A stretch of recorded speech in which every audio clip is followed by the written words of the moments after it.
தளபதி விஜய் சங்கீதா விவாகரத்து நீதிமன்றத்தில் அதிரடி மனு 25 வருஷ வாழ்க்கை இப்போ இப்படி ஒரு முடிவா? அந்த நடிகைதான் காரணமா? சங்கீதா சொன்ன அந்த அதிர்ச்சி காரணம் என்ன? முழு விவரம் கேளுங்க. 1999ல லண்டன் டு சென்னைன்னு கோலிவுட்டே கொண்டாடின ஜோடி இப்போ செங்கல்பட்டு கோர்ட் வாசல்ல நிக்கறாங்க. சங்கீதா தாக்கல் செஞ்ச மனுல 2021ல இருந்து ஒரு பிரபல நடிகையோட விஜய்க்கு இருக்கிற நெருக்கம்தான் குடும்பம் பிரிய காரணம்னு சொல்லியிருக்காங்க. ஒரே வீட்டுல இருந்தாலும் 2021ல இருந்தே நாங்க பிரிஞ்சுதான் வாழறோம்னு கன்ஸ்ட்ரக்டிவ் டெசர்ஷன் என்ற வார்த்தையை பயன்படுத்தி சங்கீதா மனு கொடுத்திருக்காங்க. தமிழக வெற்றி கழக தலைவராய் இருக்கிற விஜய்க்கு இது பெரிய சிக்கலா? ரசிகர்கள் அதிர்ச்சியில இருக்காங்க.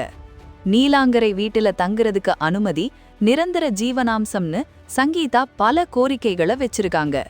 இந்த வழக்கு ரகசியமா நடக்கணும்னு அவங்க தரப்பு கேட்டிருக்காங்க.